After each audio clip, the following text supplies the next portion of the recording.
sur InfoLive TV, merci de nous retrouver pour ce flash d'information. George Bush, qui recevait le Premier ministre israélien Ehud Olmert mardi à Washington, a exprimé l'intention de soutenir le président palestinien Mahmoud Abbas contre les islamistes du Hamas qui contrôlent à présent la bande de Gaza. Nous partageons la vision commune de deux États vivant côte à côte et en paix, a dit Bush en préconisant une stratégie commune pour venir à bout des extrémistes de Gaza. De son côté, le Premier ministre Olmert s'est engagé à dégeler les fonds palestiniens et à les transférer à la présidence de Ramallah.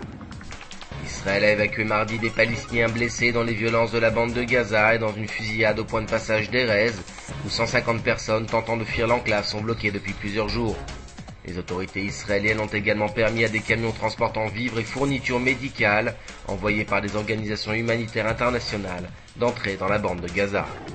12 personnes appartenant à un même groupe terroriste ont été arrêtées par les autorités israéliennes, tandis qu'elles planifiaient un attentat à Modi'in et l'enlèvement du citoyen américain. Cette cellule du Front populaire pour la libération de la Palestine espérait négocier grâce à ces enlèvements la libération de son chef, Ahmed Sadat, incarcéré dans une prison israélienne, après que son groupe a revendiqué l'assassinat du ministre israélien Rehavam Ze'evi. Le quotidien économique russe Kommersant rapportait mardi que la Russie a commencé à livrer à la Syrie 5 MiG-31E. Il s'agit du dernier modèle d'avion de combat sorti des usines russes. La vente aurait été négociée lors de la dernière visite du patron du Kremlin en Syrie en novembre 2006. L'information a pourtant été démentie par Moscou. Et puis la Cour suprême statuera définitivement ce mercredi sur la tenue ou non de la Gay Pride à Jérusalem. La police a autorisé la tenue de cette manifestation, ce qui a provoqué un véritable tollé dans les communautés religieuses de la ville. Reste au juge de la Cour suprême d'autoriser ou non la manifestation qui doit se tenir demain.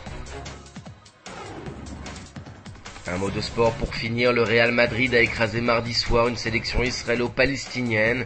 8-0, c'est le score final de cette rencontre de football organisée sous l'égide du centre Shimon Peres pour la paix. Et puis nous dédions ce journal à Zev Schiff, notre confrère du Haaretz qui vient de disparaître. Spécialiste des questions militaires pendant près de 50 ans, Schiff est mort à l'âge de 74 ans.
Aujourd'hui, le monde entier parle d'Israël.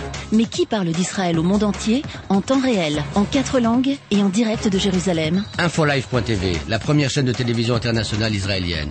24 heures sur 24, 7 jours sur 7, suivez de l'intérieur l'actualité d'Israël et du Moyen-Orient. Des reportages, des interviews, un grand journal et des flash infos en images dès que l'actualité l'exige. InfoLive.tv, votre regard direct et vrai sur l'actualité d'Israël. Retrouvez InfoLive sur internet www.infolive.tv.